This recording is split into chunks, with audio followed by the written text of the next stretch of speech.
And I say that it was hell, but there was maybe a year, 2 years where I knew I was physically dependent, but I still, I just loved how it made me feel. And so I looked forward to it every day, and the excitement I got from doing it was just crazy. I mean, the feeling it gave you was crazy. It was just complete euphoria. And so I tried, and at this age, I think I'm a skater, surfer, punk, so I'm just, in my mind, I'm just gonna live like this. This is what I'm gonna do. This is how I am. I'm just gonna remain high 24/7. And that's what I did for a long time.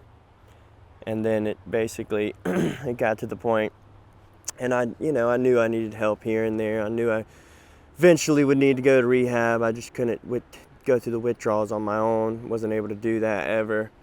And so, after talking to my mom and dad and getting help, I would go.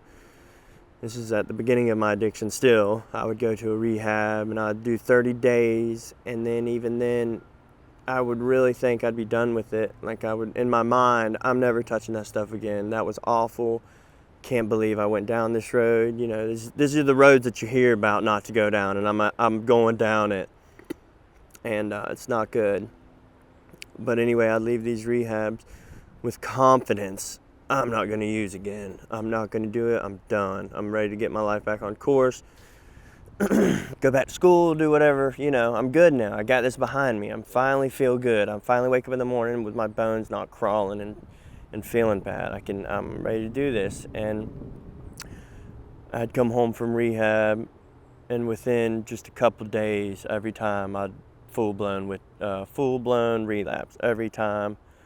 And like I said, I thought I could do it on my own. You know what I mean? Once I kicked the physical withdrawal, I thought I had a strong enough will I could stay away from it, but clearly that wasn't the case. I'd get out of rehab 3 days later, jump right back on the bandwagon. And in my mind, it was always, I'm gonna do it one more time, and I'll be good. It wasn't, let me go get back on this tangent again and destroy everything. You know what I mean?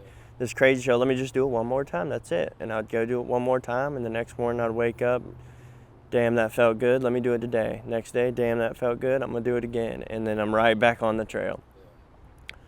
And so then, trying to remember the events that came in a row, it's hard. Well, and this is still your early 20s when you started your rehab tours? Yeah, yep.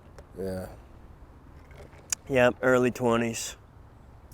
Do you think after like so many failed attempts, it made it harder? Like, was there more embarrassment? It was, it definitely. After each one, or? Yeah, it definitely was embarrassing. It was definitely hard to, come back to my mom and dad and basically explain to them that I've messed up again. I need to go to rehab. But at this time, I'm living out on my own, living at different places and stuff on early addiction. So I was able to still pay my rent and stuff. So they didn't have to see it. They didn't see it every day. So it would only be, whenever I'd start doing bad again or whatever. How do you think they did, now looking back on it, as parents with a child who was dealing with addiction issues? Like, do you think they had too much tough love? Do you think they should have been tougher? Do you think, like, I think I was the master manipulator at this time, because most addicts are. And so I would just manipulate them to think I'm doing good, I'm doing great. My dad would help me with the car. He would let me come work at his business that he owned, so I'd make money there. And so they didn't really know what was going on too much. They knew that I struggled with, opiates at this time, but I was able to manipulate them so well that I would act like everything was good and fine. And this happened for a long time, just going through this thing of, I'm doing okay, I'm doing good, no, I'm not, I need to go back to rehab.